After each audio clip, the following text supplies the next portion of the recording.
yellow No. 2 pencil, blow the bangs out of my eyes from the side of my mouth, pull out a sheet of loose-leaf paper, and start doodling.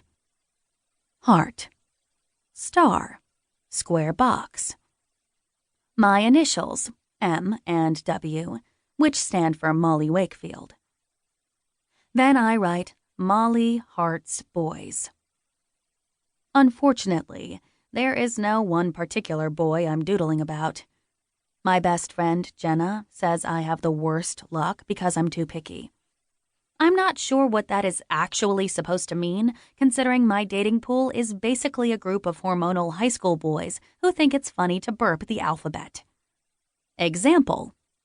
Last week in biology, this guy named Brad Bosner actually made a spitball and blew it at the substitute. He's 17 years old, for crying out loud. Who does that? So, obviously, you can see what my options are. Not good.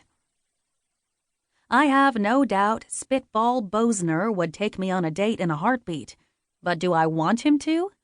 Hell no. In my opinion, he's a good representation of what I have to work with. So, no. I have nothing to doodle except hearts, boxes, and my own initials. Here's the thing. I'm not at all unfortunate looking. I definitely lucked out in the looks department, and guys actually do find me really attractive.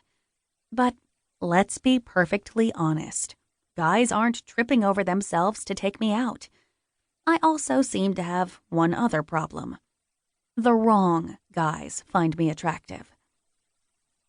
I pat down my auburn hair, which my mom says I've been blessed with.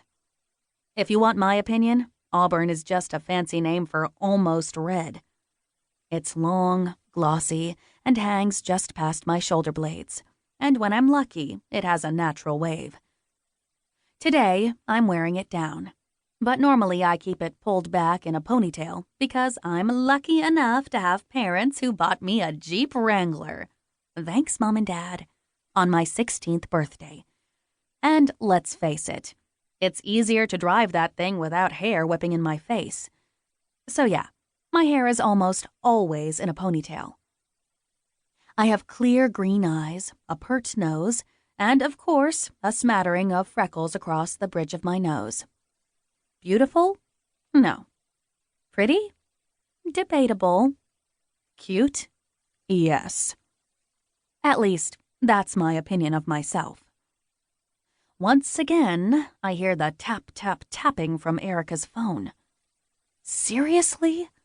Ugh. I want to lean over, smack the phone out of her hand, and send it sailing across the library.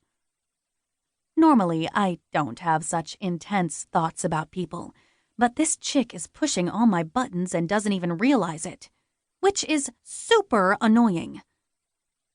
Shaking my head in disgust, I lean back and put my hands behind my head, lacing my fingers together for support. My tan, and yeah, sweaty, legs are crossed under the table. And as I point my toes to stretch, I can feel my already short skirt hiking up my thighs.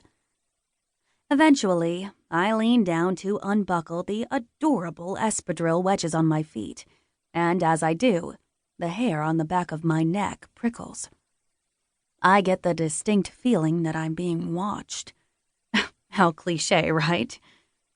Slowly, I raise my eyes, covertly looking around without sitting up completely, kind of wishing I had a baseball cap on to conceal my own scrutiny. And sure enough, within seconds, I've identified the source of my discomfort. There, sitting across the library with his eyes locked on my legs, is wicked Weston McGrath. I swallow a lump in my throat as he slowly does what has been described in my smutty teen novels as raking his gaze up my seated torso. Even though he is lucky enough himself to be donning a ball cap, which means I can't see much of his face, I can see that he is chewing on his lower lip.